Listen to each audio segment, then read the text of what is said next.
How's it going, guys? Welcome back to another CSGO predictions video, and I'm going to be posting the ESL 1 Road to Rio matches early, the ones on Tuesday. I'm going to be doing this just to give you guys some extra time to take this information and see what you guys want to do with it and put your bets in. Now, thank you guys so much for all the support. I really appreciate it. And as well, if you are new here, make sure you subscribe. This is the best predictions around, so you guys definitely want to tune into this. So ESL 1 Road to Rio, we are back. Forze versus WinStrike. So we're going to dive right into all these matchups.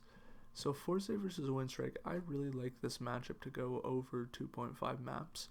And the reason being is that WinStrike can take any of these maps, Overpass, Train, Nuke, and Forze haven't really looked too good on it. And the thing is, Forze are actually still like a really solid team on a map like Mirage, and WinStrike don't play Inferno. So I really think that Forze are gonna be able to take a map like Mirage. As we look at their previous results, yeah, they lost to Nemiga, but they did beat OG, they crushed Sprout, they beat Smash. So they have been looking pretty decent on it, and I think they'll be able to take a win here and get the over 2.5. Spirit versus Unique, I like to follow the pattern with Spirit 2-0. Unique has just looked terrible. There's no chance really they take a map here. Nemiga versus Gambit. Now this matchup is a little bit more interesting. Nemiga has looked quite good lately. They did lose to WinStrike twice, but one of those was a loot bet, and the other one was like a really close game. And WinStrike is a very solid team too. Now Gambit youngsters struggled against Espada. They beat Unique, and I think they did it quite convincingly. Yeah, they did. So they didn't struggle too bad against a really bad Unique team, and they lost to Spirit 2-0 and they got crushed by them. So Nemiga, in my opinion, are a step ahead of Gambit youngsters. I like the way that they've looked lately, and when they play well, they're actually way better than their opposition in this sort of tier in the CIS region. So I actually like them to beat Gambit youngsters, as they are the better team and they should be able to take them out. FaZe versus Godsent. Now Godsent haven't looked too bad lately, but at the end of the day, FaZe have just looked better. They 2-0'd Mouse Sports. Nico, Cold, Rain, Olaf even, they're all coming online. Cold, Brokey, they're all doing their part and they're all coming online pretty nicely as of late. They did drop a map to Movistar and North, but I'm going to say those were more fluke wins. Now when we look at the map pool here for Godsent, in my opinion, it will be a little bit tough to snag a win off of FaZe. They could, however, take a map like Nuke. However, FaZe have looked excellent on it recently. They beat North, and they had 2 close games against Nav and Astralis, who are pretty good Nuke teams. Now, they haven't looked amazing, so there is a potential chance, but honestly, I just like FaZe to win this matchup. I don't really trust FaZe too much with the 2-0 lately, but I just like them to win, and this is a pretty good match just to add to your parlay.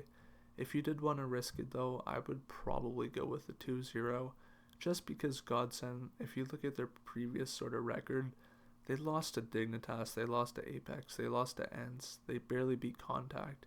FaZe realistically should crush them 2-0, so that is my prediction. Contact versus North. Now in this matchup, I really don't like North. They have been playing some poor CSGO as of late, and I thought they would honestly do a lot better. I'm quite disappointed in sort of the way that this team has turned out. It's really just an unfortunate sort of scene with this team, but heading into this matchup, I like the over 2.5 because Contact are solid team on Inferno, and I think they could definitely take North on Inferno, given North's recent form. Oh my gosh, I could barely speak right now. But North anyways, they should be able to take a map like Vertigo or Overpass. They should. So this map, or this series, really should go over 2.5 maps. On to the next one. If I could speak English, it would be great. Dignitas versus Astralis. Another crazy kind of matchup because these teams haven't played since 2017. And that is actually why I'm going to be taking Dignitas to win. You know, you just never know. They haven't played each other in ages. Dignitas honestly haven't looked too bad. They've actually impressed me as of late. I didn't think they'd be able to pull it together and actually win some games, but they're actually doing it. And who knows? Maybe it's the old time legends going against each other that maybe causes some glitches in the Astralis lineup. They haven't played each other. They don't know how they play, so maybe they could sneak one out. And the odds are just way too high, obviously. So a small, tiny bet on Dignitas or skip. Honestly, I highly recommend the skip, but if you want to, Dignitas is like a crazy kind of option if you want. Heretics versus Nip. This is another pretty banger of a match, I think, in my opinion.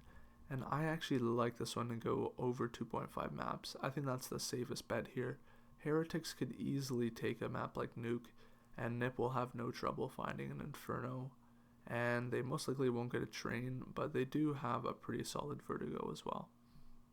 And if you look at the tendency with Nip and Heretics, the over 2.5 has hit in a lot of these matches. So that is my prediction. Guys, I hope you enjoyed this video and these predictions. Best of luck with your bets. I will be backing them up with you, so let's go. Let's have some good luck.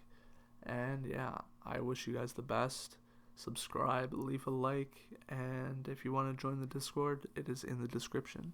Thank you guys for watching. Peace out.